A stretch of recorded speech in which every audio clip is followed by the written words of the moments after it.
um desejo da população brasileira, o que se radica na democracia brasileira, de criar mecanismos que filtrem a qualidade dos políticos. O Ficha Limpa é iniciativa popular, eu creio que ele já desenha um parâmetro a respeito. Políticos condenados em segunda instância, eles sequer podem se apresentar ao eleitor.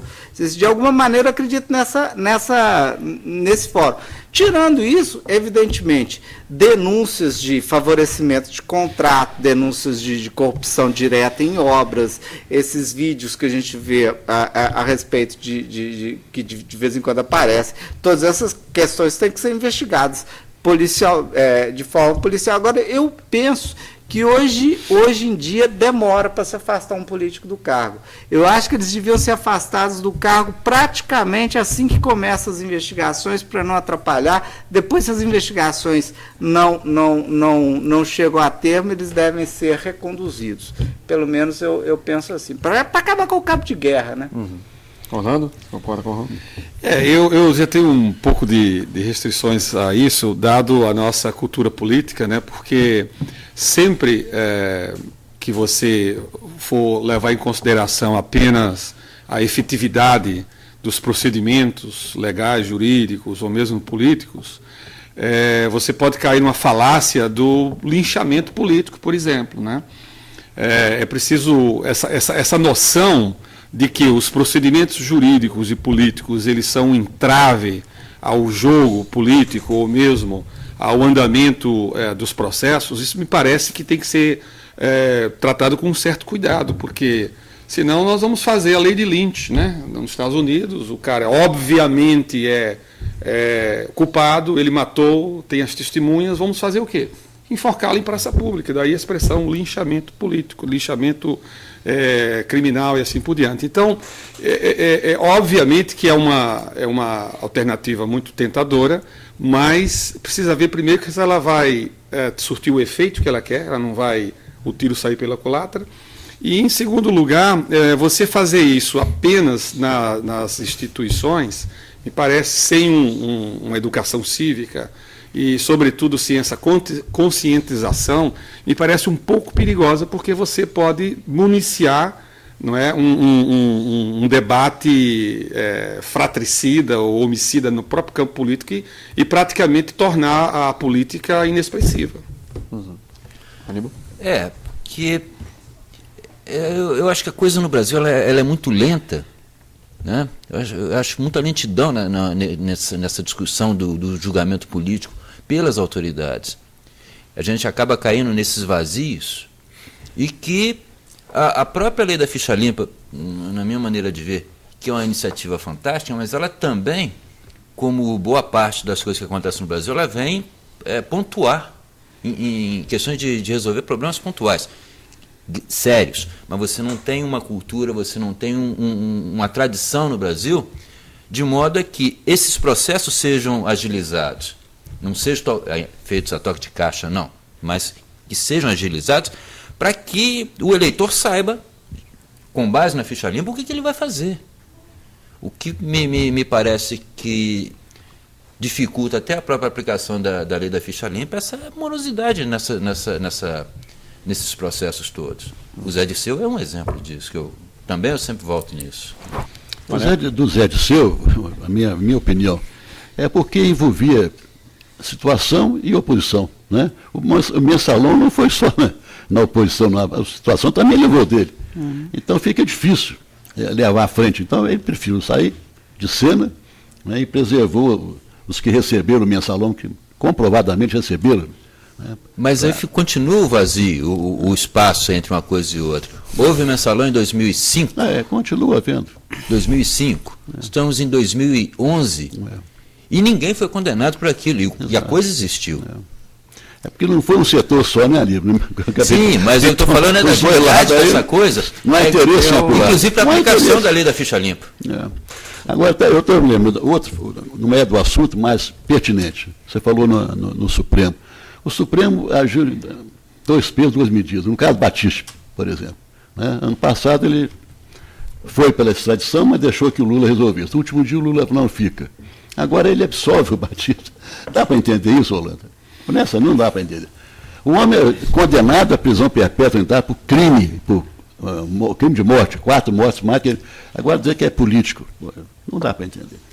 Eu entendo perfeitamente. 2 especialistas. Não, eu entendo perfeitamente a sua perplexidade, e eu acho que essa perplexidade ela pervade toda a nossa opinião pública, e é por isso que em todas as pesquisas de opinião, o Congresso, o Judiciário, eles vão lá embaixo nos índices de aprovação.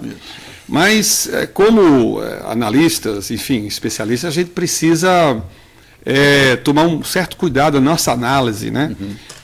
E distinguir o que é uma percepção de senso comum legítimo e o que é a realidade dos fatos. Quer dizer, no caso do Batista, por exemplo, não tem nenhuma prova concreta, material, de que ele matou ninguém. Então, essa foi uma das razões pelas quais não há provas, em primeiro lugar. Segundo lugar, existe em todas as convenções internacionais de extradição que o Brasil não extradita para países que aplicam a pena de morte ou a prisão perpétua. Quer dizer, existem recursos legais que dão razão, vamos dizer, o Supremo não tomou uma decisão arbitrária. Agora, mas e antes? Sim. Quando deixou na mão do Lula. Então, sim, mas aí o problema muda porque a decisão é uma decisão política. É uma decisão aí, o problema não é do Supremo, o problema é do Lula, é uma decisão política do governo brasileiro.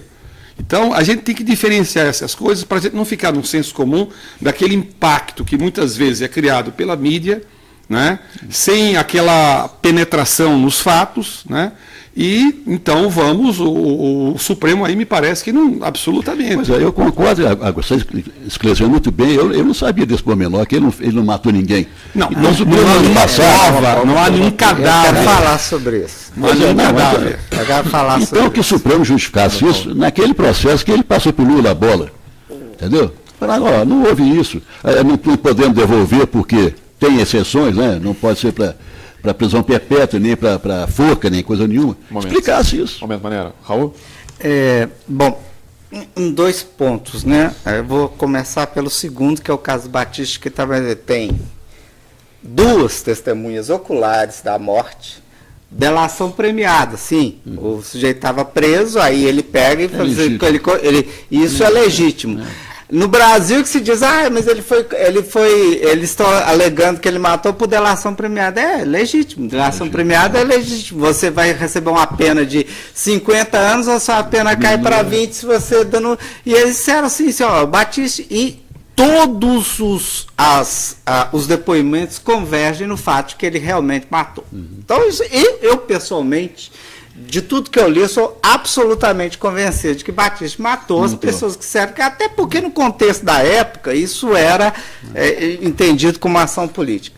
Agora, a lei brasileira diz que em casos de asilo político, a prerrogativa é do Executivo. Isso significa, se a prerrogativa é do Executivo, o presidente decide, e isso nem poderia ter sido discutido a primeira vez pelo Supremo. Sem dúvida. Isso significa que se o presidente decidir que está dando asilo para o pior ditador do planeta, aliás, por exemplo, foi uma prerrogativa do governo Figueiredo, ou do Médici, quando Alfredo Stroessner veio para o Brasil, foi prerrogativa, ninguém foi discutir isso, não, aceito, pode vir. É a mesma coisa, o Stroessner deve ter bem mais mortes do que o Batista nas costas ali no Paraguai, fez muito mais tempo, certamente o patrimônio dele cresceu muito mais que o Palocci.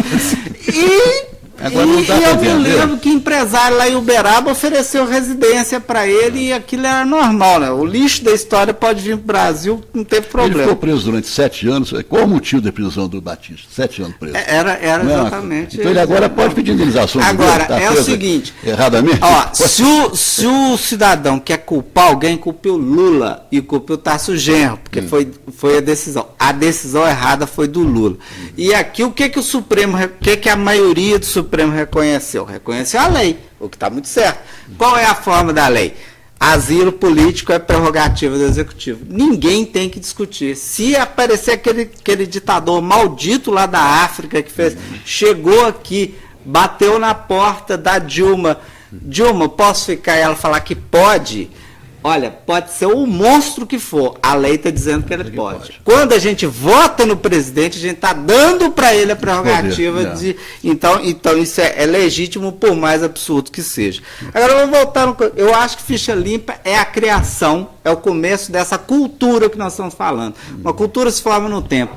Um momento virtuoso da sociedade brasileira que se cansou de ver que uma série de políticos com condenações judiciais voltassem. Raul, então, eu estou vendo esse processo. Pediria para que você comentasse então sobre ficha limpa no nosso próximo bloco. Comento.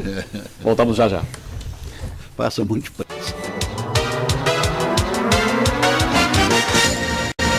Voltamos com a mesa de debates pela TVE Juiz de Fora. No programa de hoje discutimos a política no Brasil. Falamos aqui de vários casos. Caso de Cesare Battisti, Daniel Dantas, e falávamos também, professor Raul Magalhães, você comentava sobre a ficha limpa. Por favor, continue. O ponto que eu gosto de enfatizar da ficha limpa é, enfim, nós fomos testemunhas de um momento de virada na sociedade brasileira. Uma iniciativa popular de moralização da política que se tornou lei. É muito difícil você conseguir tantos milhões de assinaturas por alguma questão, mas essa produziu clamor social. Popular, social. E isso já está instalado, o Supremo não deixou valer para 2010, mas mesmo assim, veja como a cultura funcionou. Durante o processo que não se sabia se valia ou não, a candidatura de um notório corrupto, que é Joaquim Roriz, foi inviabilizada. Joaquim Roriz se retirou por causa... Então, esse tipo de mecanismo é a melhor blindagem que a sociedade tem para os temas da corrupção. De alguma maneira, se fica evidente que um político, uma vez que ele tem publicizado seu caso de corrupção, ele dificulta as chances eleitorais, nós estamos chegando num mecanismo de punição política de um crime que é também político. Ele não se restringe ao campo da política. Mas por que, por exemplo, corrupção institucionalizada, né, que eu estava lendo nos jornais, um dos pontos de corrupção institucionalizada, por exemplo, é a tabela de preço do governo. Tudo que o governo compra custa mais caro. Sabe? O superfaturamento já vem na tabela de como os orçamentos são feitos. Existem duas tabelas, né? A do setor privado e a do setor público. A do setor privado vem com desconto. O do setor privado vem com desconto, e a do setor público vem cheia. Eu sei disso porque nós acompanhamos aí. Qual é, quando vai se lançar um edital, o metro construído, metro quadrado construído para o setor público, ele equivale à construção de luxo do metro quadrado de luxo do setor privado. Isso para colocar cimento no chão. Quer dizer, desse jeito, quer dizer, a nota vem carimbada, paga todos os impostos, etc., mas é isso que acontece. Esse tema das emendas parlamentares também é um dos escoadouros, né, de corrupção que nós temos. Professor Leonardo, o Raul falava a respeito do ficha limpa, né, o ficha limpa ganhou muita visibilidade na mídia. Né, e essas formas, então, de se, entre aspas, combater, né, de se combater a corrupção, né, a partir do eleitorado, só dão certo quando se ganha visibilidade na mídia, na sua opinião? Para a gente fechar esse debate de hoje? Não, eu acho o seguinte, que os fatores de visibilidade na mídia, obviamente, que são extremamente importantes no mundo de hoje, onde nós vivemos o que eles chamam o bios midiático, né? Em que a própria disputa política ela é muito mais centrada no debate discursivo do que propriamente no debate de ações, né? Então, sempre o fator de visibilidade vai ser um fator importante. Agora, dito isso, é preciso não exagerar, ou seja, existem tipos de carreiras eleitorais, tipos de conexões eleitorais de deputados, de parlamentares, né, no Brasil, que precisam de muito pouca visibilidade, às vezes prescindem da visibilidade ou às vezes fogem da visibilidade, não por uma questão de intransparência, mas uma questão porque o jogo político ele tem uma importância muito maior do que a visibilidade política. Então eu estive no Congresso recentemente, onde eu entrevistei pelo menos 60 deputados em entrevistas de profundidade, onde você claramente pode fazer uma tipologia daqueles deputados que